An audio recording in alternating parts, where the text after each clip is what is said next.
Panorama group, जो सोचता है वो करता है। वक्फ बोर्ड का अगर हिंदी शब्दावली में रूपांतरण कर दिया जाए तो ये बुजुर्गों और पुरखों के द्वारा दान की हुई ज़मीनें हैं और दान की हुई ज़मीनों पर, हमारे पुरखों के दान की हुई ज़मीनों पे बहुत सारी चीज़ें स्थापित हैं, बहुत सारी चीज़ें।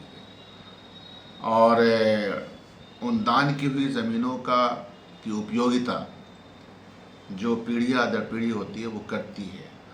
दान करने वाला यह लिख देता है कि हमारे दान की हुई प्रॉपर्टीज़ का आपके कहाँ कहाँ इस्तेमाल करेंगे। भारतीय जनता पार्टी दान के इस स्थिति को कितना समझती है मुझे नहीं मालूम। इस देश में जब फ्रीडम स्ट्रगल लड़ा जा रहा था, बहुत सारी जगहें लोगों ने दान की, स्कूल को, कॉलेज को, विश्वविद्यालयों को, सब दान की हुई ज़मीनें हैं।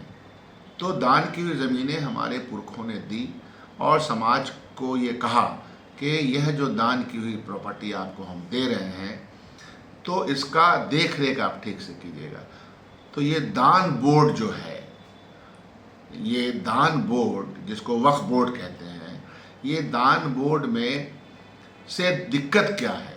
दिक्कत ये है कि इस बोर्ड की ज़मीनों का इस्तेमाल करके जो अधिकार है माइनॉरिटी को प्राप्त, कहीं पर स्कूल खोल लेता है, कहीं पर कॉलेज खोल लेता है, कहीं पर उसके जो पुराने दुकानें हैं, मकाने हैं, उनसे कुछ भाड़ा आ जाता है, फिर उस पैसे से गरीब बच्चों का इलाज हो जाता है, उनके फ़ीस दे दी जाती है, स्कूल में दाखिला करवा दिया जाता है।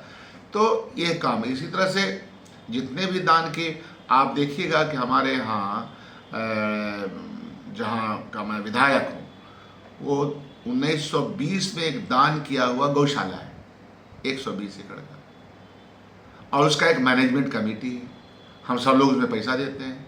मैं पहला विधायक हूँ जो जा कर के गौ माता के लिए वहाँ बड़ा सा काम किया, बिल्डिंग बनाई।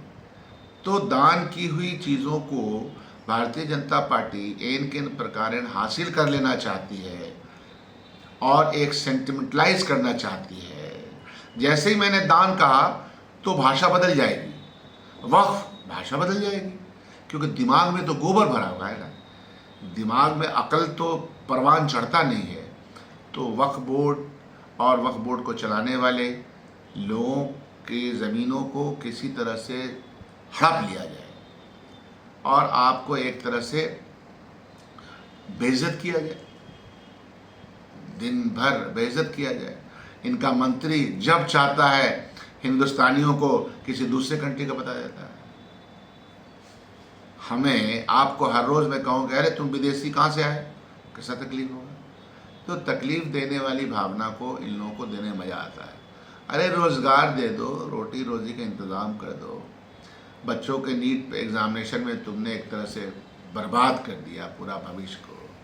किसान की हत्या रोज़ाना हो रही है, 750 किसान मर गए तुम्हारे, और तुमको यही बिल सब लाना है। बिल लाओ किसानों के लिए बेहतर से बेहतर करने का, कि डबल करेंगे इनको, हम MSP देंगे। बिल लाने की हिम्मत है?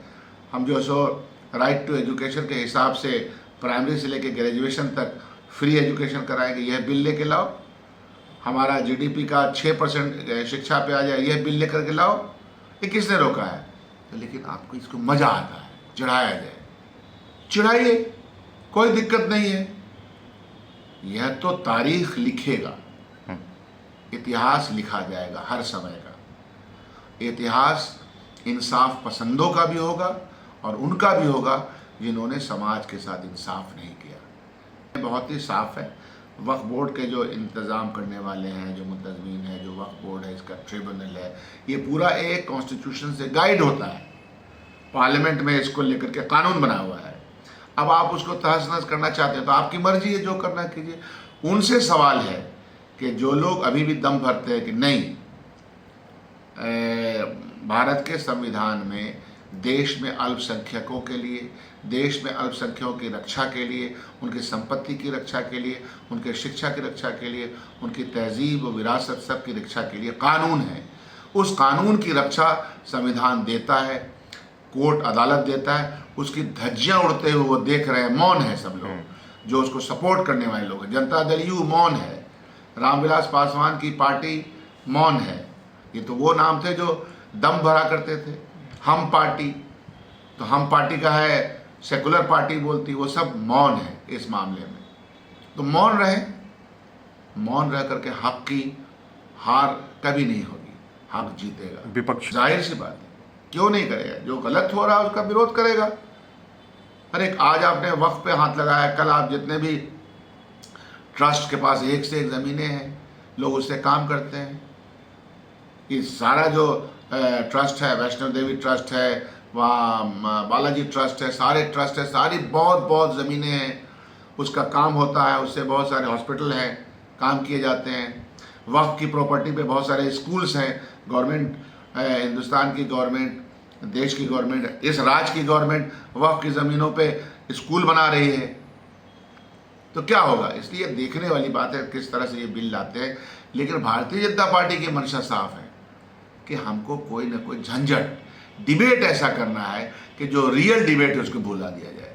किशोर जी एक पार्टी बना रहे हैं और उन्होंने कुछ भी नहीं छुपाया, क्लैरिटी से यह बात कह रहे हैं कि हम एक पार्टी बना रहे हैं और हम चुनाव लड़ेंगे। तो ये तो संवैधानिक अधिकार है।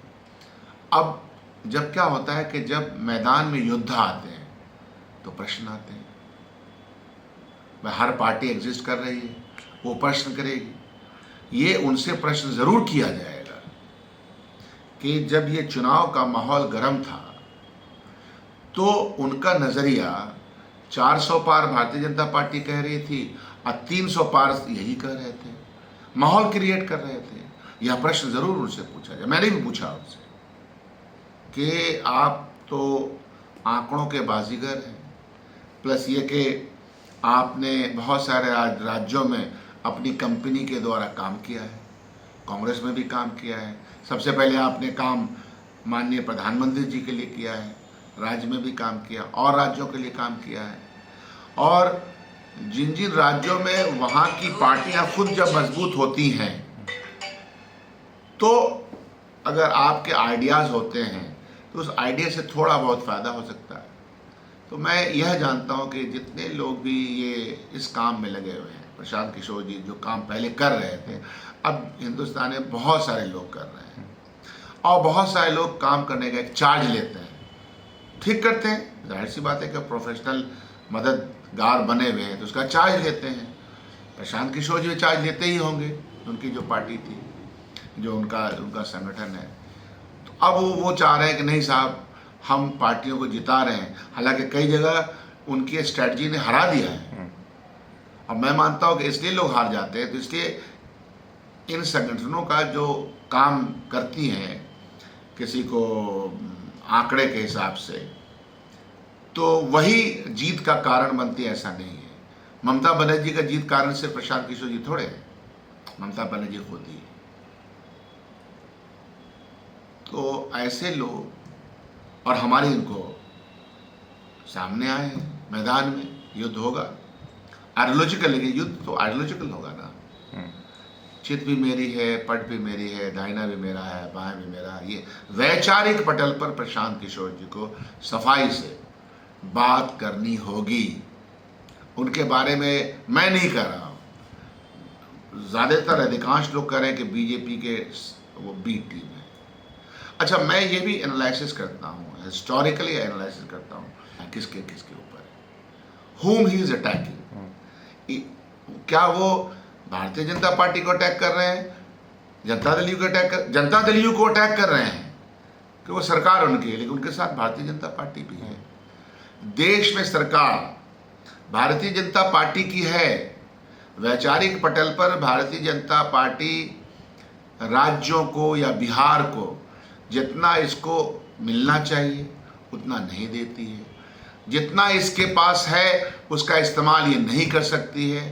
बैड गवर्नेंस की प्रकाष्ठा है, ये तो हम लोग भी कह रहे हैं। लेकिन अब वो एक सियासी मैदान में आए हैं तो ज़रूर आए। जनता उनसे, अभी सवाल शुरू नहीं हुआ है, सवाल शुरू होगा और सवाल में उनको क्लियर करना पड़ेगा कि आइडियोलॉजिकली वो किस तरफ है। देश का विकास, समाज का विकास, नौजवानों को आज बिजली, पानी, स्वास्थ्य, कौन है जो नहीं कहता है? उसका एक रोड मैप क्या है? यहाँ के इंस्टीट्यूशन में बच्चों का एडमिशन से लेकर नौकरी तक के लिए क्या क्या उपाय है, उसका बजटरी प्रोविज़न क्या होना चाहिए, बिहार के अंदर जो अपना रिसोर्सेस है वो रिसोर्सेस कैसे बढ़ेगा। ऐसा तो है नहीं कि हम लोगों के पास ब्लूप्रिंट नहीं, ब्लूप्रिंट है। अब उनके पास कुछ और माथा होगा कि रिसोर्स लगा सकते, चूँकि उनको कुछ जगहों पे नाकामी मिली है अपने काम में, कुछ जगहों पे कामयाबी मिली है, तो जनता समझती कि अरे वो जो बोलेंगे वो अमृतवाणी है। उसके लिए उन्होंने मेहनत भी की है, गाँव में गए, उन्होंने टीम बनाई है, तो मैदान में आए, उस पर बात होगी। बेहतर पहचान इस देश में योगेंद्र यादव की है, ये मैं आपको बता सकता हूँ। जो ये काम कर रहे थे, जहाँ से उन्होंने छोड़ा है इस काम को, वहाँ से इन्होंने शुरुआत की है। तो अब ये रियल मददगार, मतलब समाजी तौर पर एक आए हैं, लेकिन इनसे बड़ा बड़ा काम करने वाले लोग सब हैं और आएगा आने वाले दिनों में। भाई आंकड़े इकट्ठा करना, उस आंकड़े के बुनियाद पर कौन कहाँ है, समाज कहाँ पे है, किस स्थिति में है। हमसे पूछिए कि कटिहार ज़िले में कौन कौन समाज किस स्थिति में है। अब तो जातीय जनगणना आ गया है, जातीय जनगणना में ये पता चलता है कि आर्थिक रूप पे कहाँ पे है, वहाँ पे कैसे काम किया जा सकता है। ये कोई रॉकेट साइंस तो है नहीं कि भारी तोप मार रहे हैं। तो सवाल ये है कि इनको ये बताना पड़ेगा कि SC ST के डेवलपमेंट के मामले में इनके पास क्या राय है। आर्टिकल 30 संवैधानिक अधिकार जो माइनॉरिटीज के हैं उसके बारे में इनकी क्या राय है। सुप्रीम कोर्ट के बावजूद, हलफनामे के बावजूद, उस वक्त के यूपी की सरकार ने बाबरी मस्जिद गिरा दी थी, 1 दिन की सज़ा हुई थी, उसके ऊपर आपकी क्या राय है? ये सारे सवाल किए जाएंगे। बिहार में भूमिहीन हैं, भूमिहीन के ऊपर आपकी क्या राय है? यहाँ बहुत सारे बिल अटके हुए हैं, उस पर क्या राय? तो अभी आने दीजिए ना, बहस चलेगी, मज़ा आएगा।